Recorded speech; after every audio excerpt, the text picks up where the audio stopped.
Um, I was invited to informally chat about practices way back in the time called the 50s. And been a temple member since 1951.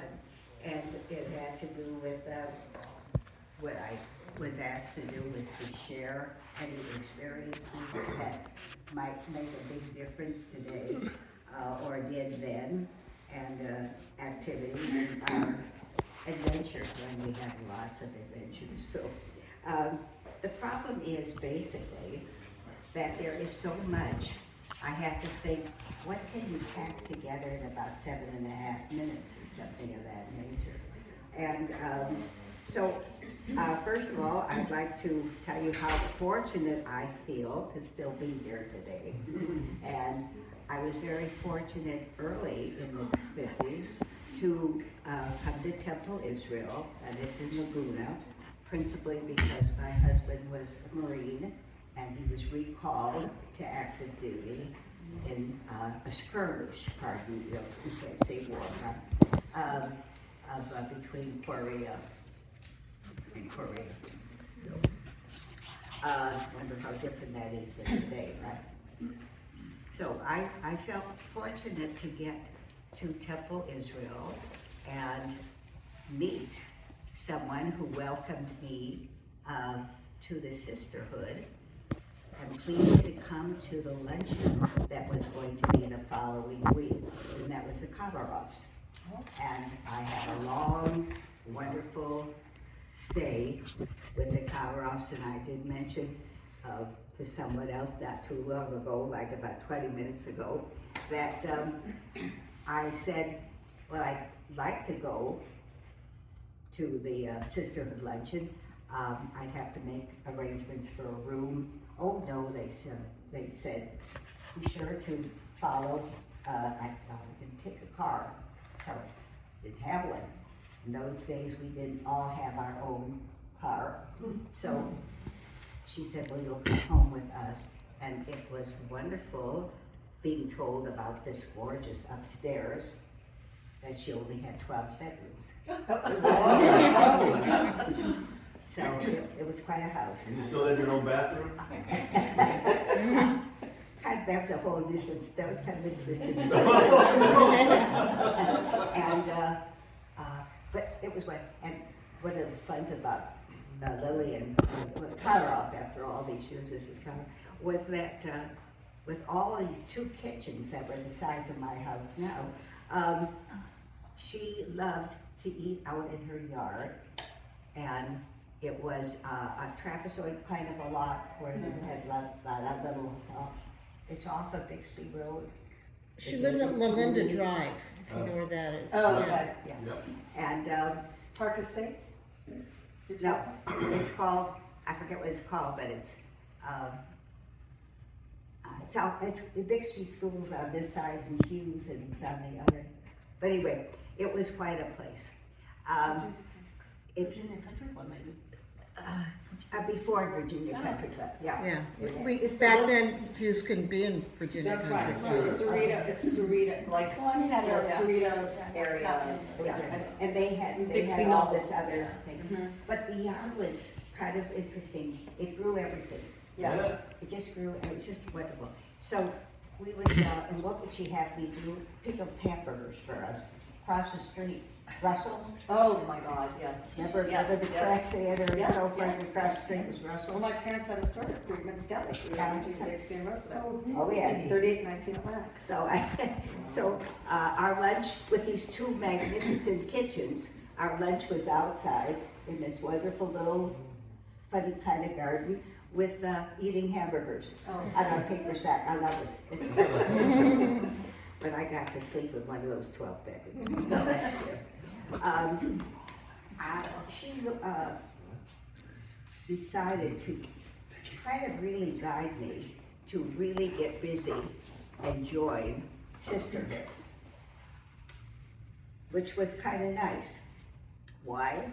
Because when I went to the Sisterhood luncheon, immediately they talked about projects. and what would I be interested in, and so forth. So I really didn't have that kind of a background. So I kind of had to listen a little bit more, and finally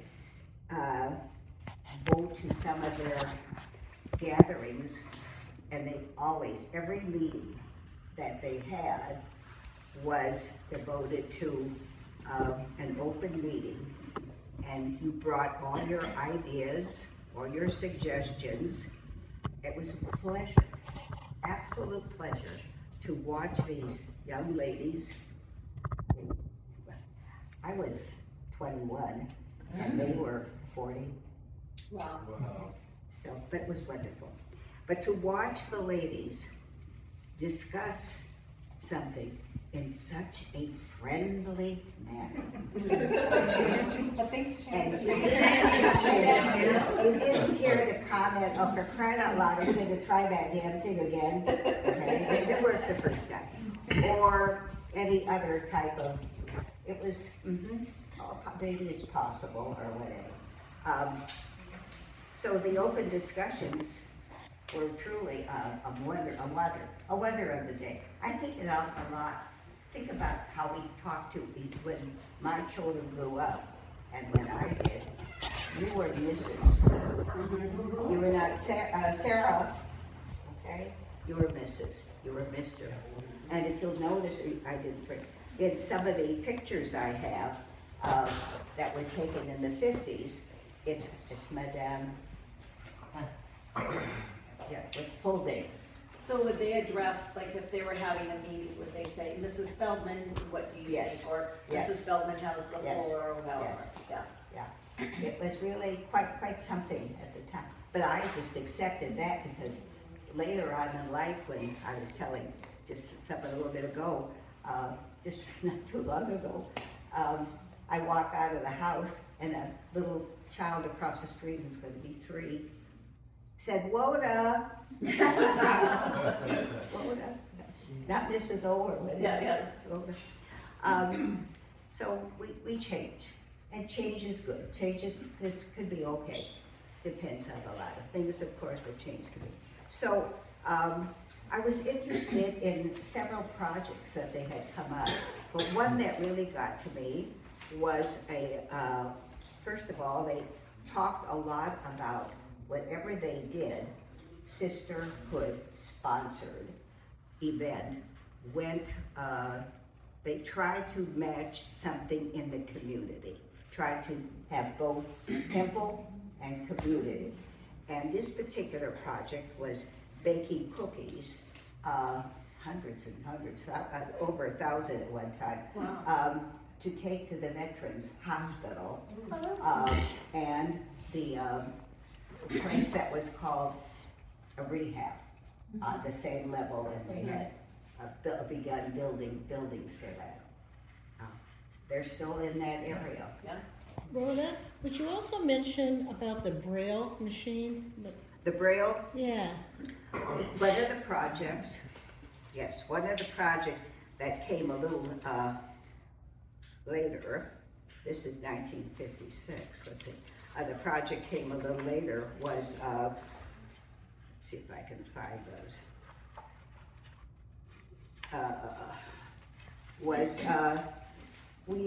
We were asked to help in an area we are not allowed to help. Well, the word was not allowed, wasn't used at the time, but we had actually to be trained, and that was, there's a few of these, please, about 3 of those, I think.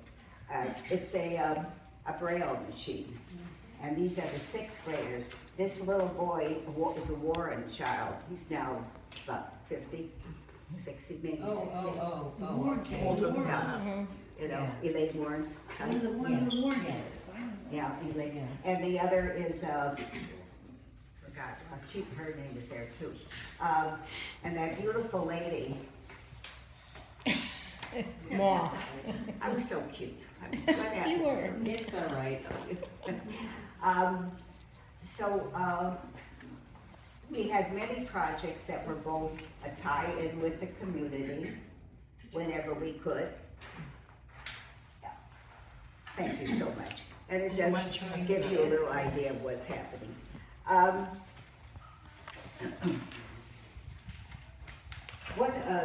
was trying to think of what would be of interest to all of us, because we were constantly putting together some really wonderful fun, like today, funds that we were funding with fun. And so in those days, we had several pictures of, we had the Moonbeam Ball at the Lafayette Hotel at the top level. We had the Breakers Hotel. Anybody remember the Breakers? You know where that's still? Well, the top was magnificent. So we had committee preparing for the Moonbeam Ball. We had The Moonbeam Ball? Moonbeam Ball, whatever, you know. And if you knew some of the people that would even, and here's the 30th annual donors luncheon of Sisterhood. Madame's Grover Kluger and Madame Shirley, Sidney Hartman. Anybody remember Sidney Hartman and Max Coonan? Oh, other names, go ahead. I Yeah. like to hear the old times. Yeah, oh, yeah, and they were planning a champagne lunch. Can you imagine? Champagne lunch, we had something. So those were, the word donor comes up quite a bit, because you went to these events when you had completed X number of dollars. A project that you were doing, and you would make. What was interesting is some of these wonderful events are not the big dollars I think of, but they're 50. Not mine. They're 15 or something. Oh, that's a bill. Oh.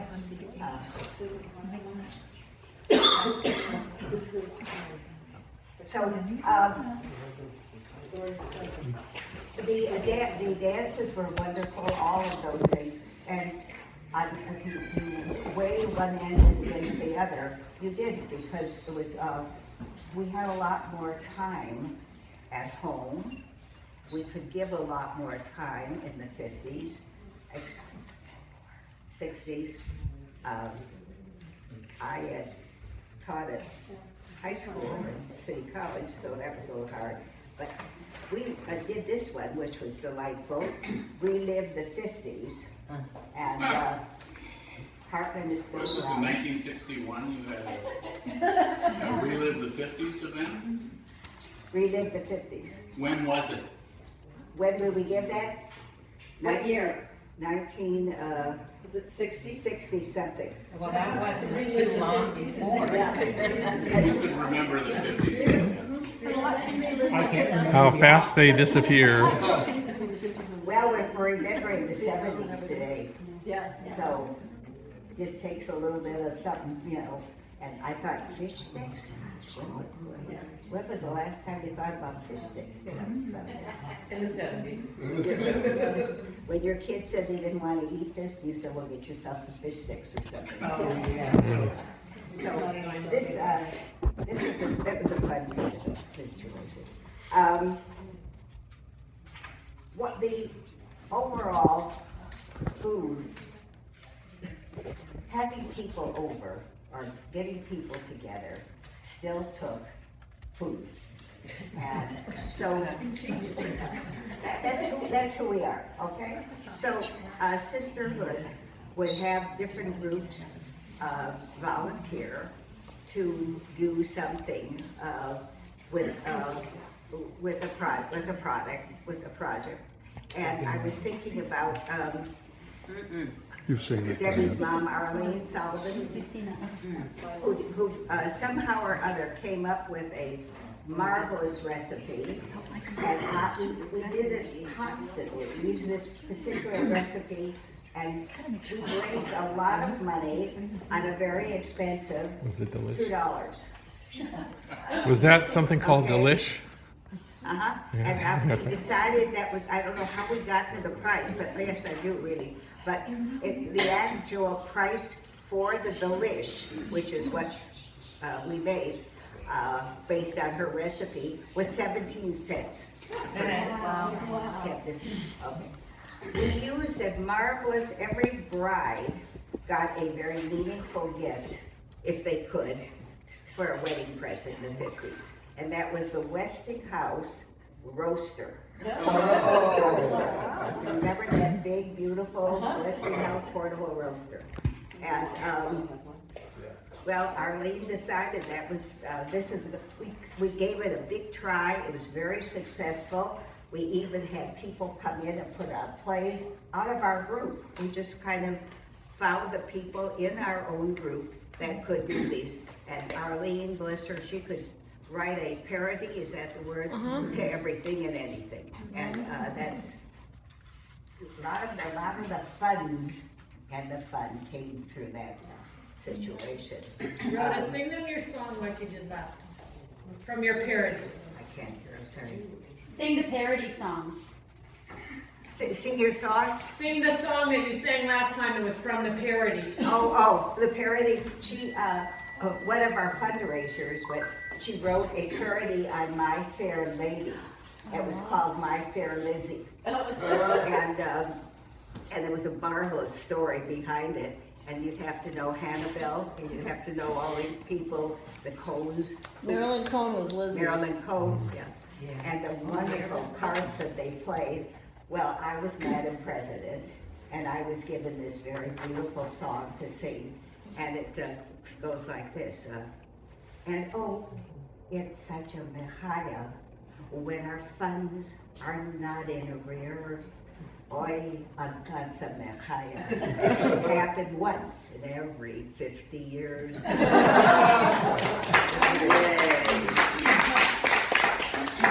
Thank you, Debbie.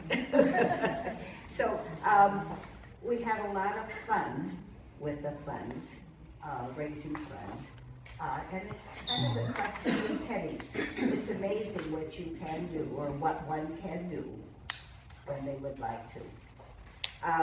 I did say that to the other group, and I meant it for everyone, that the most wonderful thing that came out of Sisterhood for me was lasting friendships, lifetime lasting friendships. And I mean the 50s, the 60s, 93, 50s, 60s, 70s, 80s, 90s, how about that? And lasting friendships. And we have about 30, we had originally about 30, we had exactly 32 people that, we love baseball. So when we got together and we had a picnic out at the park, you had your teams there, you had your umpire, you had it all. And anything else that we did, we kind of did together. I'm sure that the same thing exists just like this. It's beautiful to see it. I mean, here we are, just look at us. We're lucky. We're kind of very special. So for me, the greatest thing that came out of all joining with Sisterhood, well, they were tied to their husbands. And the husbands were kind. So, and I had the best husband. But anyway, that's another story. For 60 years, so that's great. That's awesome. Yeah. So, that's my story.